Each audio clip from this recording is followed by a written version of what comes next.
Сержантский должностьқа кіріп заочно. Жоғарғы оқу орын колледж бітіруші түлектерге арналған шығыс маманатты бос орындар жәрмеңкесі өтуде.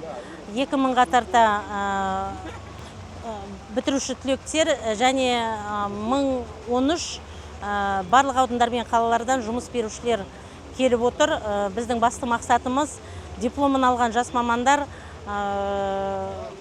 ары бері жүріп жұмыс іздемес үшін бір уақытта барлық жұмыс берушілерді жинап осы жерде 2000-нан аса вакансия ұсынып отырмыз. Мен қазіргі таңда қазақ тілі мен әдебиеті пәнінің 4-ші курс студентімін. Ары қарай да осы саланы жалғастырғым келеді. Сол себепті осы ұйымдастырып жатқан жәрмеңкеге келдім. Бүгінгі жәрмеңкеге келу мақсатым осы жерден өзіме керекті алдағы уақытта жұмыс жасайтын жұмыс орнында іздеуге келдім. Бұндай жәрмеңкелердің біз үшін, студенттер үшін өте маңызы зор.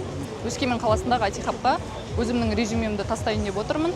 Себебі ол алдағы уақытта ол жерде жұмыс істеген маған өте ыңғайлы, өйткені өндірістік тәжірибемді сол жерден өткен болатын. Сол үшін маңызды.